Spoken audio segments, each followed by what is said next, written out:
Hey there, welcome to another episode of Lakeside.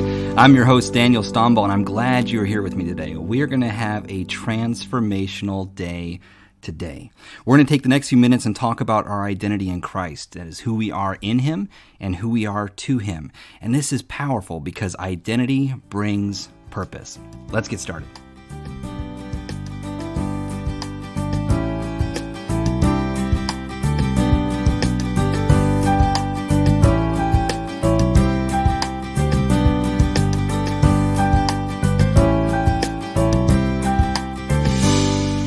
And welcome back. We're on episode number 34 of our podcast Lakeside, but we're actually in the Song of Solomon. Solomon's Song is the book that we're going through. And if you do not have this book, I would highly recommend you can pick up your copy on Amazon or at danielstomball.com. And it's a breakdown, a day-by-day breakdown of the Song of Solomon. And so we're in chapter number 3 of a Song of Solomon in the Bible, and it's verse number 7 through 8 is what we're on. Chapter 3, verses 7 through 8.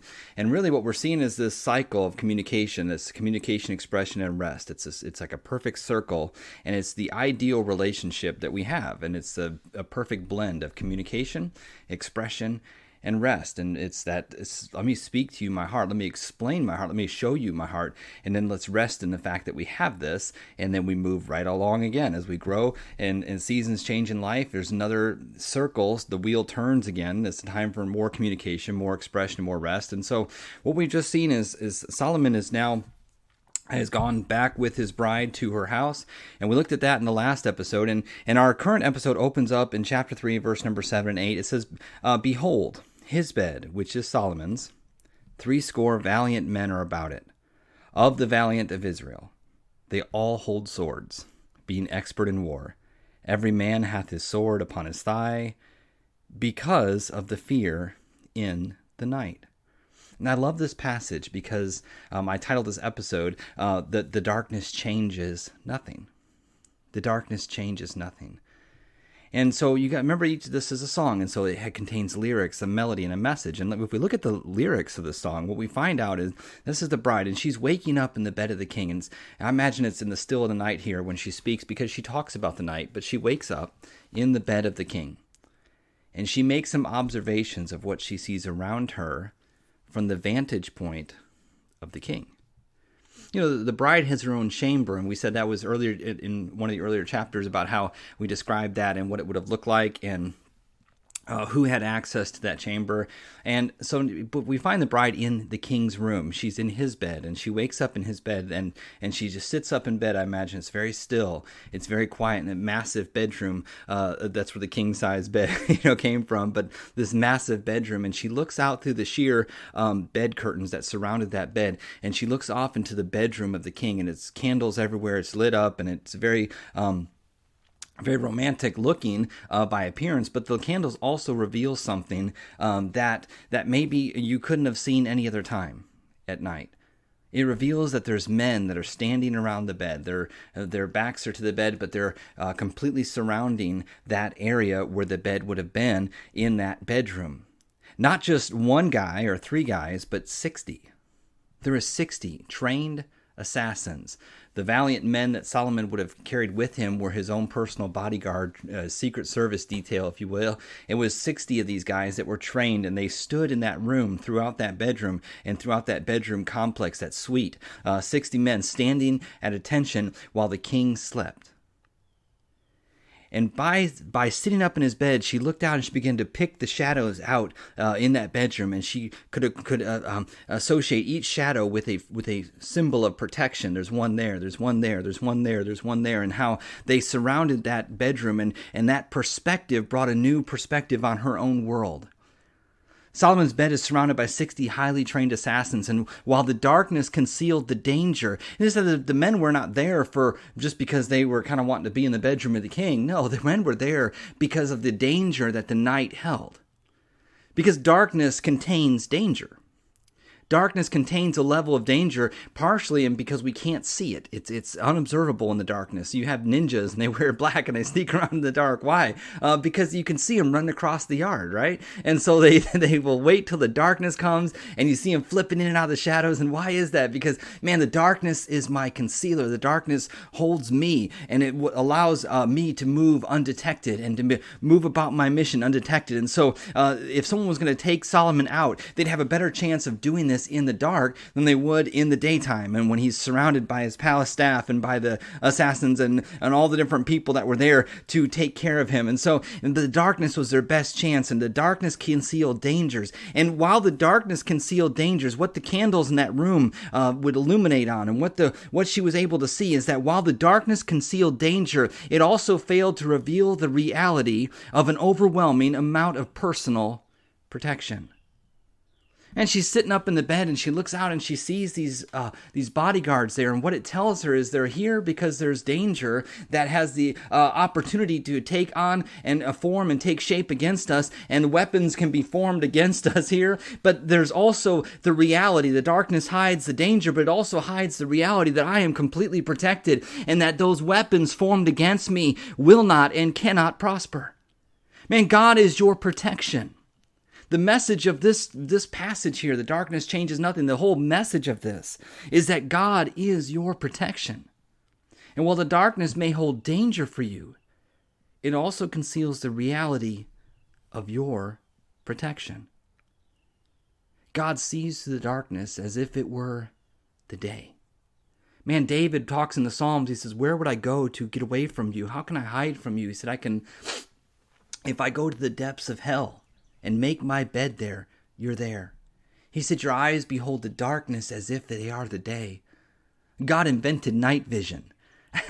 God's eyes are able to pierce even the darkest places and the darkest areas of life. And the times where you feel like you are the most distant from God, you feel like He is observing you, you feel like you've escaped His sight or you've escaped His attention, and you feel like you're alone and you're surrounded and all around you is danger, and you feel like you are overwhelmed by that. Understand this, that while the darkness around you does contain an element of danger, it also contains the reality of your protection in that danger, because God has you safe, and God holds every detail of your future in His palm. I love Proverbs 16:9. It says, a man can make his way. A man makes his plans, but God directs his steps. And you can plan all you want to. Man proposes and God disposes. That's what I put down in my Bible. I wrote down, we can propose something all we want to, but it's God that makes the ultimate determination of what we do, what our feet happen. Let me just ask you a question as we think about this. What about the unknown brings fear? What about the unknown brings fear? We automatically equate it with loss, and that's why. Well, the unknown is what could happen. What could go wrong? What can God not see or take care of in regards to your unknown? When you think about what the unknown in your life and the unknown in your circumstances and situations, you say, well, Dan, there's a lot of things that are in front of me that I don't know. Like, I don't know what's going to happen here. Well, neither do I. But God does.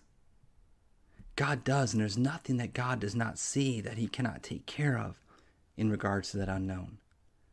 Asking God for His guidance. We talk about asking God daily for His guidance, and really you take that word guidance and you break it down, and you have the word dance. You have dance in the word guidance, and then you have those three little letters that are left over in G-U-I, right? G-U-I, and then you have dance. And G-U-I is God, you, and I dance. When I ask God for His guidance, what I'm doing is I'm asking God, I'm telling Him I want to dance with you. I want to do this dance of life with you, and as we move together. You ever watch Fred Astaire and Ginger Rogers is who I think of when I think of dancing. You watch Dancing with the Stars or whatnot, and these different shows that feature people doing different dances. And it's amazing to me that as they dance, you see that there's one of two things. You see that there's one leader and one follower. And if you have two people trying to lead at the same time, it can look very much like a wrestling match.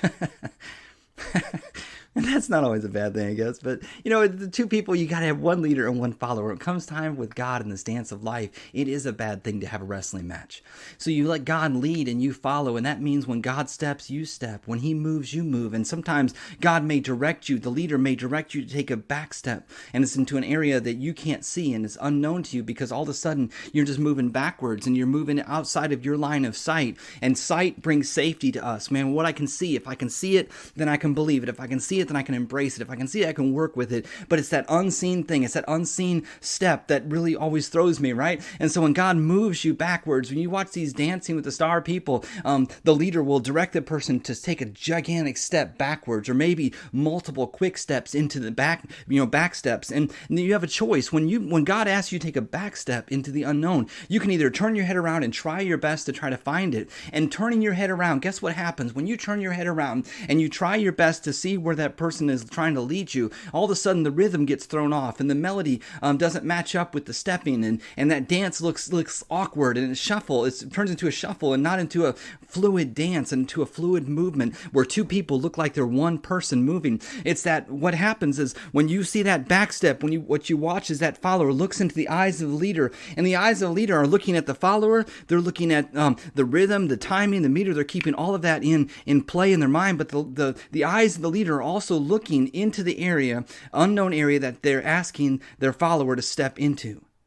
So when it comes time, we're asking God's guidance. It's literally me and God, and we're dancing. Or God and I should say. And God and I dancing together. And God says, okay, take a back step. And sometimes in life, God does have you take a back step. And it feels awkward. It feels uncomfortable. It feels like it's counterproductive to where it is that you feel like the dance should have been going in the first place. Man, the jumps and the twirls, you're like, yes, me and God are moving together. But then God throws it up and he says, okay, back step. And you're like, what, back step? Whoa, back step? Stop doing this for a minute? Wait, you want me to take a step backwards in my productivity and what I'm working on? Man, productivity does not always mean growth. And sometimes God says, take a back step for just a moment. And it's in that back step that I learned to trust God. Man, when you watch these old dancing movies like Fred Astaire and Ginger Rogers, what you see is this ultimate trust that's been built up that Ginger Rogers has for Fred Astaire. So when he's dancing, he throws her, literally twirls her, and she's stepping backwards and jumping backwards and falling backwards, and he's catching her in the dips, and he's doing all the different things. He's established trust. So when Paul says, I know whom I have believed, and I am persuaded he's able to keep that which I've committed unto him against that day. What was Paul saying in that passage? Man, let's break that down. Paul, look at the tenses that are used. Paul said, I know whom I have believed. I presently know who I in the past have believed. And am persuaded, that's a present tense, that he is able to keep that which I've committed, that's a future tense. What Paul is saying, based upon everything that God has established with me in the past, I'm convinced in my present that whatever my future may hold, God has that secure.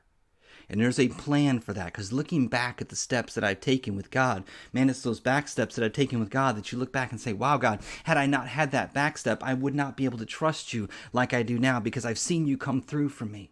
I remember when we were working at the church as a full-time associate pastor at church, that, man, my income was dependent on that. And when God told me to move, when he said, okay, I'm ready for you to move, and when he introduced himself to me, and man, I talked about that in previous episodes, but when I stepped out of that, I did not have a job per se to go to. I didn't have anything lined up. It's just like, okay, just step out into nothing. And one of the men, that dear friend of mine that was in my Sunday school class that I taught, he owned a cabinet shop, and he said, would you like to come and build cabinets for me? And literally it was cash under the table and cash, working for, and it was no insurance, no benefits, and it was just a very scary time for a family of 5 to exist on what we were bringing home, what I was bringing home, and it was just very difficult. And man, I remember during that time there's a trusting season. And I'd come home some nights and there'd be a brown paper bag full of cash. It would be on my doorstep. I remember one night specifically, a truck pulls up, a pickup truck, and somebody that I had been able to minister to when I was in the church, he pulled up and he said, hey, Brother Dan, I just wanted to tell you something. He said, you helped me a lot with my marriage.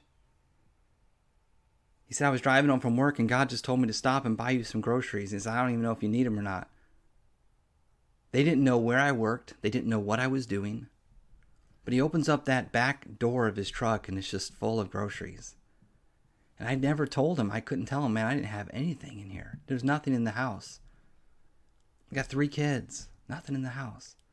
And here you are bringing stuff. What was that? It was God moving on people's hearts. And he moved in certain ways. And it was during that times. And these stories are not just mine. You have these as well. Like times that God has taken care of you in the back steps of your life, when you've taken a step back into the unknown, into the darkness that concealed danger for you. And that unknown was terrifying. But what you discovered was that darkness, yes, it does contain danger. And yes, the darkness does contain an element of harm and hurt that would destroy you if you let it. But the darkness also concealed from you, and you were unable to see it. But once you stepped into the darkness, what you discovered was you were not alone in that darkness. You had God with you. The 4th man is like the Son of God. He was in the fire. And when you step back into the unknown, that's when God steps up and he says, hey, I've been here all along. And guess what? You are protected because I see the darkness as the day. And there's nothing about this room that has changed. Man, my children, they get afraid sometimes at night. We have little night lights in the room. And my son said, Dad, are you ever afraid of dark? And I said, not really. And he said, why not? I said, because it's the exact same as in the daytime. What? Yeah, the room is the exact same if you have the lights on as it is with all the lights off. It's the exact same.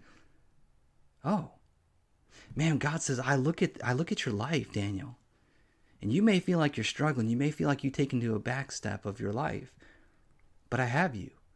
And so I need you to step boldly. I need you to be bold. I need you to be sure. I need you to trust me. I just need you to look in my eyes. If nothing else, God says, look in my eyes and let me focus on the area that you can't see. You just look on my eyes and you just flow with me. And we're going to flow together. And this dance is not just going to be me and you. It's going to be one. And we're going to be moving together. John 17, the prayer Jesus prayed in the garden, he said, man, that I'm in them and they're in me and we're in you. It's like we're all one. Like, God, man, I'm doing this so we can all become one together. And it's one spirit, man. I want to become one with this. And when I move with God in the darkness, man, I can trust him with that. The darkness changes nothing. And I just want to encourage you, if you are listening to this particular episode and you are in a back step of life, maybe you are struggling because you are stepping into the unknown, and maybe you feel like you are going through something that is, it seems like it's counterproductive. It doesn't fit with the big picture. In fact, it seems like it's actually going and undoing things that you're trying to work with. You're thinking, well, this doesn't, man, how is this even building something that's falling apart? If that's you and you're listening to this, let me just tell you, the darkness conceals dangers, but it also fails to reveal the reality of an overwhelming amount of personal protection. Man, get ready. You move with God. You get ready because God's going to show himself to you in a strong way.